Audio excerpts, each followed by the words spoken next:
Discovery की जो हमारी हाइट होती है जब हम लोग लेटे हुए होते हैं, सो एक्चुअल में we are quite larger and while we are standing up so we are short. ये इसलिए होता है क्योंकि due to the gravitational pull our tissues are really gone down all together, so we become of short enter the nursery and then kindergarten and then first and second till 12th standard in India, where you have to do undergrad, postgrad, and then if you want you have to do PhD. But I really don't like this kind of education system. मुझे big bang theory का क्या आपको लगता है reality है और कितना reality है? नमस्कार, आप देख रहे हैं न्यूज़ 24 हरियाणा। मैं हूं आपके साथ स्नेहा तिवारी। एक बंद कमरे में कितना टैलेंट छुपा हो सकता है, ये देखने के लिए आज हम मौजूद हैं उत्तर प्रदेश के देवरिया में। और इस छोटे से गांव के छोटे से रूम में तमाम किताबों के साथ एक बच्चा रहता है जिसने तमाम किताबों को पढ़ने के साथ ही साथ कहीं ना कहीं आज की नॉलेज और आज की जो एजुकेशन सिस्टम है उस पर भी प्रश्न खड़ा किया है। आज हमारे साथ मौजूद है सरीम, जिसे आज फिजिक्स का गूगल बॉय भी कहा जा रहा है। आखिर क्यों कहा जा रहा है, इसके लिए इनसे बातचीत करते हैं और समझने की कोशिश करते हैं कि इतनी छोटी सी उम्र में आखिर उन्होंने कितना ज्ञान प्राप्त किया है। सबसे पहले तो आप बताइए आपका नाम और आपकी class. Well, my name is Sarim Khan and recently I've been promoted to 8th grade. तो ये 8th स्टैंडर्ड का बच्चा है और इसके पास जो किताबें हैं वो मैं आपको थोड़ा दिखाना चाहूँगी। ये किताबें आप देख सकेंगे। जो बच्चे 11th 12th में पढ़ने से थोड़ा भागते हैं वो इस बच्चे ने पढ़ के ख़त्म की है। और इसके पापा की कंप्लेंट ये है कि ये महंगी महंगी लाखों की किताबें मंगाता है और 2 दिन में पढ़ के ख़त्म कर देता है। और इतनी जल्दी ये पढ़ के ख़त्म कर देता है कि फिर दोबारा एक बार बुकें इनकी लग जाती हैं कि जल्दी से जल्दी और बुकें आए और जल्दी से जल्दी ये और बुकों को पढ़ के ख़त्म करे और साथ ही साथ और नॉलेज ग्रैब करे। इसके पीछे क्या वजह इतनी जल्दी बुक पढ़ने के?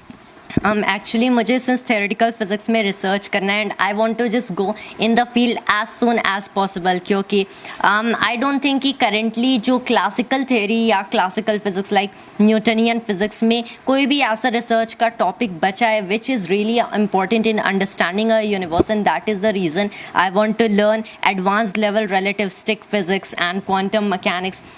सो दैट इज़ द थिंग कि I am trying to finish all these things as soon as possible. अच्छा, आपके हिसाब से आपका फेवरेट रिसर्चर या साइंटिस्ट कौन है? वेल अगर मैं कंसिडर करूँ सो सिंस मैं एट फर्स्ट मोस्टली इन्फ्लुएंस हुआ हूँ by professor Stephen Hawking, but if I am talking about जिन्हें मैं ग्रेटेस्ट कंसिडर करता हूँ so I consider two sir Isaac Newton. Okay, so कौन कौन सी किताबें आपने पढ़ के इस बीच ख़त्म की हैं? रिसेंटली मैंने बहुत सारी बुक्स फिनिश किया हूँ, like that is by Neil deGrasse Tyson, astrophysics for people in a hurry, and I have also read black holes and time warps, and I have read the elegant universe by Brian Greene. ठीक है, तो आज कुछ प्रश्न मैं लेकर आई हूँ जो आम लोगों के दिमाग में चलता रहता है और मुझे पता है कि आप उसका बहुत आसानी से आंसर दे सकते हैं। सबसे पहला क्वेश्चन ये है, क्योंकि मैं जब रिसर्च कर रही थी तो मेरे को पता चला कि बरमुडा ट्रायंगल एक ऐसा टॉपिक है जिसे किसी ने अभी तक सॉल्व ही नहीं किया है। बरमुडा ट्रायंगल के पीछे आप किस थ्योरी को मानते हैं? Well, actually, my Bermuda Triangle isn't complete of physics since इसमें we can't call कि Bermuda Triangle obviously has some physics in it, but the theories of Bermuda Triangle I don't think belong to physics. But what I can say about Bermuda Triangle is that nothing there is supernatural in Bermuda Triangle. Rather, you can call this all by there are like some strange weather phenomena and all. But बहुत लोग consider करते हैं कि there are supernatural things happening around that, but I don't think there is. Do you believe in supernatural theory? No, I actually don't. Do you believe in norms, taboos? No, I don't. Why no? It's just that it doesn't relate to science. Okay. Your father, your mother does? Not in complete of these supernatural things, just about God and all. Okay, just about God and all. Do you believe in God? Yes, I do. Okay. Which kind of God do you believe? Well, it isn't really important which religion you're praying or whatever. I'm not asking about religion. I'm asking which kind of God. I mean, I am praying God in a example of energies. I pray energy. Do you? Well, actually, science में क्या होता है, physics में क्या होता है, that the mind actually professor Stephen Hawking, उन्होंने अपनी एक बुक लिखी थी a brief history of time, and which was the first book of physics that I ever read and I have been so much influenced. उसमें उन्होंने ना जो last paragraph लिखा था, that he talked about reading the mind of God, that how God created the universe. He said कि if we can understand a complete universe, if we can understand the laws of physics, so that is just equivalent to reading the mind of God. So that is kind of a thought that I actually share, that reading the mind of God or having faith in God isn't just like a personal God or something. Rather, if you are understanding the nature and the laws of physics, so that is the same thing. Okay so बहुत सारे बच्चों के मन में, क्योंकि आप भी बच्चे हैं, तो बच्चों के मन में एक ख्याल आता है कि हमेशा आसमान नीला क्यों होता है. Oh yeah. So ये जो हमारा स्काई होता है, दिस इज एक्चुअली ब्लू, क्योंकि जो हमारी सन रेज आती है when it is just passing through the ozone layer. So actual में ना क्या होता है कि in many of the situations if you are looking, so this is just a form of refraction of light, and what is basically happening that here the blue colors in sunlight के 7 actual में colors होते हैं, and ये जो 7 colors basically होते हैं in any special situation, one of the color can become the most dominant, and in this special situation with these frequencies and wavelength, जब ozone layer से sunlight pass करती है, so in this situation blue color is the most dominant, and that is the reason कि हमारी sky blue appear करती है. ठीक है, आज के जो एजुकेशन सिस्टम है, आपने देखा क्लास 1 से लेकर 8 तक आपको कुछ पढ़ाया जाता है, उसके बाद से पढ़ाया जाता है आपको, और उसके बाद से फिर आपको अगर आगे कुछ पढ़ना है, ग्रेजुएशन करना है या कुछ भी करना है, तो उसके लिए आपको प्रमोट किया जाता है. उससे आप कितने ज़्यादा एग्री हैं? Well, actual में what we see is that first of all we have to go stepwise and all, कि you have to enter the nursery and then kindergarten and then first and second till 12th standard in India. फिर you have to do undergrad, postgrad, and then if you want you have to do PhD. But I really don't like this kind of education system. मुझे नहीं लगता कि किसी के talent को सिर्फ उसकी एज से जज किया जाना चाहिए और the standard he is studying. Like there are many prodigies, and I'd like to name one of the greatest mathematicians and physicists of all time, Blaise Pascal, was really a brilliant child prodigy. तो उनकी भी talent को हम सिर्फ उनके as से नहीं जज कर सकते. So I actually personally don't like this kind of system. Okay, what do you want to change in this system? It is just normal कि हाँ most of the students, if we are just talking about the average result, कि वो लोग जो भी सोचते हैं whatever their thoughts and logic and all, they are remembering power, memory and all, most of the situations में students की जो ब्रेन वर्क करता है according to age. But for the students who can actually go beyond their ages, so the system should be changed. ठीक है, energy can't be created, can't be destroyed. Do you believe? Well, ये था thought when there was nothing like relativity, nothing like Einstein's relativity. लेकिन 1905 में जब Einstein ने अपना equation दिया E = mc², तो उन्होंने इसको थोड़ा सा चेंज कर दिया कि पहले था conservation of energy and conservation of mass, की energy can't be created and destroyed, mass can't be created and destroyed. लेकिन आइंस्टाइन ने क्या बताया कि इट इज़न्ट जस्ट एनर्जी और mass that can't be created और डिस्ट्रॉयड, रादर इन दोनों की combination can't be created and destroyed. क्योंकि जब हम मास यानी मैटर को एनर्जी में कन्वर्ट करते हैं, so mass is getting destroyed and energy is being created in a way. So if I am talking about modern relativistic theory, तो energy can be created and destroyed, and which is contradictory to Newton's classical theory. But if we are talking as a whole, the sum of mass and energy in our universe, so this obviously can't be created and destroyed. Okay, there is a question which generally people ask कि जो हमारे environment है वो तेज़ी से हम देख रहे हैं ग्लोबल वार्मिंग की वजह से और भी तमाम चीज़ों की वजह से चेंज हो रहा है. इसे अगर हम सुधारना चाहें तो किस तरीके से कर सकते हैं? Well, I don't think this actually relates physics or something, but what I can say is, since global warming is increasing really a lot, and this is happening due to a lot of presence of carbon dioxide in our atmosphere, and which creates more and more heat, and जिसकी वजह से हमारा अर्थ का temperature increase हो रहा है year by year.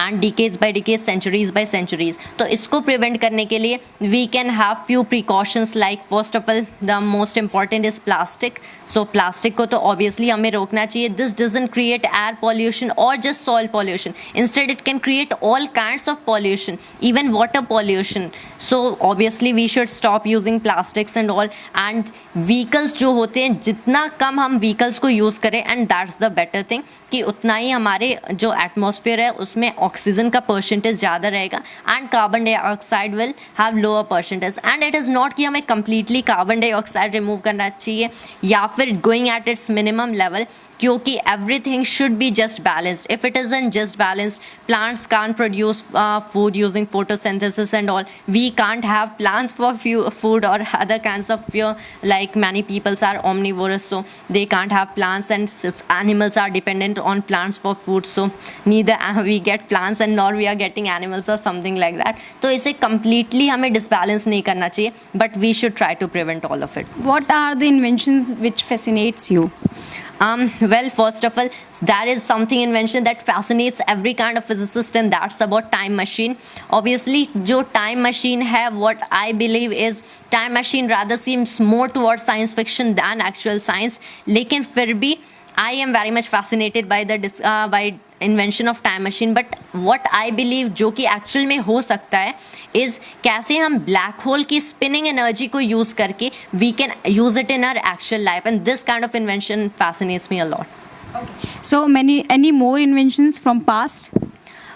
From past, obviously, that is by Thomas Alva Edison, the invention of electric bulb. And since electric bulb has been so important invention, like in earlier times we had to use candles and all, in even Sir Isaac Newton's time, and Galileo might say, Johannes Kepler. Lekin the invention of electric bulb, you can say, is one of the most important in our history of physics and of science. And you can say the invention of internet, that has been really important. As you say, you want to research. At which particular topic you want to research? Well, I want to do the research on the theory of everything. Theory of everything basically एक ऐसी theory है physics में जो कि इस nature के, इस universe के सारे 4 fundamental forces, that is the electromagnetic force, the gravitational force, strong nuclear force and weak nuclear force को एक single equation से explain करता है, the God equation of physics. Like there is a God equation of mathematics, and that equation is e to the power iota pi plus 1 equals 0. And इसमें सारे fundamental constants of mathematics को summarize कर सकते हैं, and we can relate them. Same way physicists are trying to discover a God equation of physics, a theory of everything. लेकिन the problem is कि जो हमारी 2 most successful theories हैं physics में, these are contradicting each other, and that is where the problem lies. इसीलिए physicists इन दोनों theories को unify नहीं कर पा रहे. But this kind of problem has arisen many times in the previous centuries and eras, like in the time of Sir Isaac Newton, and even in the time of James Clerk Maxwell and Michael Faraday, and even in the time of Sir Albert Einstein. अगर हमें इस problem को solve करना है, so we need to find a mistake or fault in either of the theories and correct the theory. हमें theory को किसी भी modify करना होगा such that it is actually compatible with the other theory. लेकिन there comes another problem कि अभी तक इन दोनों theories में कोई भी mistake भी नहीं मिली है. तो आपको लगता है आगे मिल सकेगी या आगे आप इसमें कुछ भी आप कर सकोगे? There are many people who don't believe in the theory of everything, but I'm not among them. मुझे लगता है कि हाँ, इस यूनिवर्स को theory of everything से explain कर सकते हैं. तो मुझे लगता है if these theories are not compatible, so there must be taken some kind of assumption or something जिससे हम दोनों theories को compatible कर सकें and form a single theory of everything. तो आप कभी भी इस रिसर्च में पार्टिसिपेट करोगे? Obviously, that is my particular area of interest. Okay, so आपका ये ब्लैक बोर्ड है, आप यहाँ पे पढ़ाते हो, कितने बच्चों को पढ़ाते हो? Actually, it's all online on my YouTube channel SK Wonder Kids. ठीक है, पढ़ाते हो, पढ़ते हो, टाइम मिल जाता है? Yeah, I am getting like time क्योंकि I don't have any other kinds of work. Like I just have to study, I just have to teach, and few like sometimes I like to watch other kinds of things like few TV shows or something like anime. अच्छा, मैंने देखा है कि बहुत कम उम्र में लोगों को लगता है कि ये मेरा फिज़िक्स कोई इंटरेस्ट नहीं है, फिज़िक्स में कोई इंटरेस्ट नहीं है, या फिज़िक्स मेरे टाइप का सब्जेक्ट नहीं है. इसके पीछे आप क्या वजह मानते हो? Well, it actually is based on actually people's interest कि उन्हें क्या interesting लगता है. Few people find physics interesting, rest find mathematics interesting. कुछ को physics mathematics कुछ नहीं पसंद, उन्हें bio पसंद होता है, while others like chemistry. तो you just have to work in your own field. I don't force everyone that come in the. नहीं आप मुझे तो ऐसा लगता है कि जैसे आपने बताया कि जो थ्योरीज हैं वो ऑब्वियस इतनी अच्छी हैं जब आप पढ़ोगे तो आपको अपने आप लगेगा कि आपका इंटरेस्ट जाग रहा है, लेकिन कुछ लोग नहीं जगा पाते हैं. Yeah, actually because they are not understanding the theory. That is what I might say. And हाँ कुछ theories ऐसी भी होती हैं physics में जो कि कोई नहीं समझ सकता. You just have to work out equations. Like I would like to name quantum mechanics.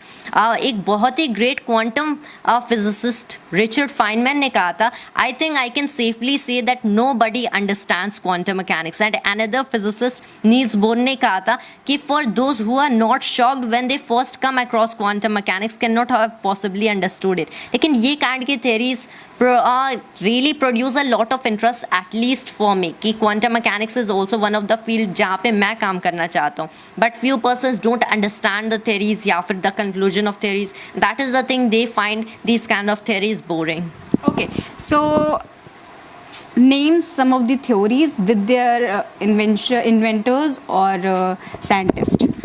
First of all, the most important discoveries ever in the history of physics were Newton's laws of motion done by the great Sir Isaac Newton. यानी कि एक single equation which was F equals ma led to the entire industrial revolution. So I can say first of all the most important. Plus there is E equals mc square. There is the special theory of relativity and the general theory of relativity by Sir Albert Einstein. There was the discovery of Big Bang theory and there was the discovery. Big bang theory से याद आया, big bang theory का क्या आपको लगता है reality है और कितना रियलिटी है? Well, being particularly interested in the area of physics, obviously मैं बिग बैंग थ्योरी में बिलीव करता हूँ. लेकिन अगर बिग बैंग थ्योरी को क्लासिकल मॉडल से रिलेट करें, दैट इज़ जो आइंस्टाइन की जनरल थ्योरी ऑफ रिलेटिविटी थी.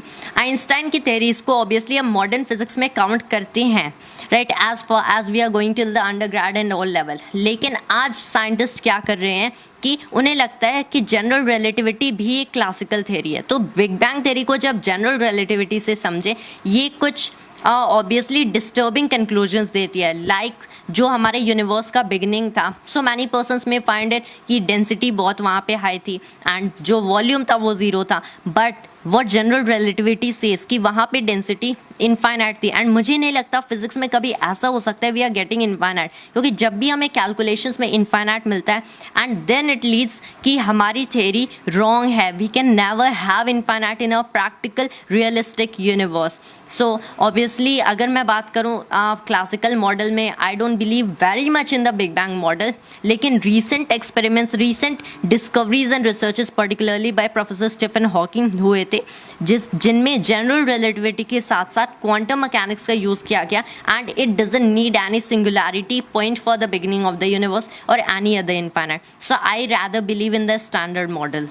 Okay, so you are talking about theories. Yeah, that is the thing. You are talking about the theories and their incentives. So Big Bang theory and Hawking radiation and many more theories that they were discovered by Professor Stephen Hawking and Walter Levin, one of the physicists I received a call from. So Walter Levin ने भी बहुत सारी discoveries and researches किए. Like he worked in the field of X-ray astronomy and he is also one of the physicists to prove कि जो हमारी height होती है, this is very real fascinating theory and discovery कि जो हमारी height होती है जब हम लोग लेटे हुए होते हैं, so actually में we are quite larger and while we are standing up so we are short. ये इसलिए होता है क्योंकि due to the gravitational pull our tissues are really gone down all together, so we become of shorter somewhat shorter size. And Kip Thorne ने work किया in the field of gravitational waves and even black holes. Kip Thorne and Stephen Hawking were rather friends and there have been more theories like Niels Bohr. And if I am really talking about quantum mechanics, तो ये एक ऐसा subject नहीं जिसे एक single physicist ने develop किया. Rather it has been contribution of so many hundreds and thousands of outstanding physicists. So quantum mechanics, to name a few, so there has been Niels Bohr, Werner Heisenberg and Wolfgang Pauli. There has been Sir Albert Einstein and Marie Curie. Inventor of radio. Well, I'm really not sure. I don't think I know the inventor of radio. That is rather invention, but I can talk about what has been a theory actually, because I am not an experimentalist or something. Okay. Inventor of electric bulb. Yeah, that has been Thomas Alva Edison, as this is something that actually everybody knows. Okay so आप इतने कम उम्र में इतना सब कुछ आपने पढ़ा और सीखा और कहीं ना कहीं आप लोगों को सिखा रहे हो, एक अच्छा एग्जाम्पल लोगों के सामने पेश कर रहे हो। मेरा सवाल ये है कि अगर बच्चों को फिज़िक्स में ज़्यादा इंटरेस्ट डेवलप करना है तो उन्हें कौन कौन सी किताबों में इंटरेस्ट जगाना होना चाहिए या फिर कौन कौन सी बुक्स पढ़नी चाहिए? लिसन, फर्स्ट ऑफ ऑल सारी बुक्स ही अच्छी होती हैं, लेकिन हाँ कुछ ऐसी भी books that I have personally actually found कि कुछ ऐसी बुक्स होती हैं विच इवन अगर स्टूडेंट के अंदर कोई फिजिक्स में इंटरेस्ट है, it will remove all the interest of the student in physics. I wouldn't actually name them, but there are a lot of these kinds of books. लेकिन if you are reading some of the fascinating and interesting books, तो obviously interesting books are the ones जिसमें complete theories होती हैं। That is what everybody find, like there is Black Holes and Time was by Kip Thorne, and this was a real interesting book that I actually read by Kip Thorne, जो कि एक बहुत ही बड़े black hole के area में research करने वाले फिजिसिस्ट थे, and gravitational waves, astrophysics for people in a hurry by Neil deGrasse Tyson. And एक ऐसी बुक जो कि सारी फिजिसिस्ट पढ़ते हैं, every physicist in the recent time has read the book, a brief history of time by Stephen Hawking, an international best seller, and I can say the best book on physics that anyone can find in the popular science category. But ये सारी books सिर्फ theoretical knowledge देते हैं। अगर हमें research करना है and we really want to go in the field, so we need to study text books. Text books में अगर मैं कुछ इंटरेस्टिंग टेक्स्ट बुक्स की बात करूं, so there has been Resnick, Halliday and Walker, and there has been university physics with modern physics by Young, Freedman, Sears and Zemansky, and physics for scientists and engineers by Serway and Jewett. So these are some of the interesting text books that I have found. सो सरीम ने इतनी सारी knowledge कहाँ से पाई? Just by reading text books and books. तो आप कह रहे हो कि पढ़ के मतलब सिर्फ और सिर्फ किताबें पढ़ के आप इतनी नॉलेज गेन कर सकते हैं? या दैट्स ट्रू। ठीक है, तो आप अभी तक सुन रहे थे गूगल बॉय सरीम को। अगर आपका भी कोई ऐसा क्वेश्चन है जो आपको फैसिनेट करता है, जिसका आंसर आपको नहीं मिल पा रहा है, तो आई एम श्योर कि आपको ये गूगल बॉय ज़रूर बताएगा कि उस क्वेश्चन का आंसर क्या है। क्यों सरीम? या श्योर। तो आप अपना क्वेश्चन पूछ सकते हैं, इनका यूट्यूब चैनल भी है और साथ ही साथ हमारे चैनल पे भी आप पूछ सकते हैं। अगर आपकी और भी कोई भी क्वेरीज है साइंस से रिलेटेड या फिजिक्स से रिलेटेड, तो हमें कमेंट सेक्शन में ज़रूर बताइए, और आपको ये वीडियो कैसे लगी हमें कमेंट सेक्शन में ज़रूर बताइए। चलती हूँ, नमस्कार।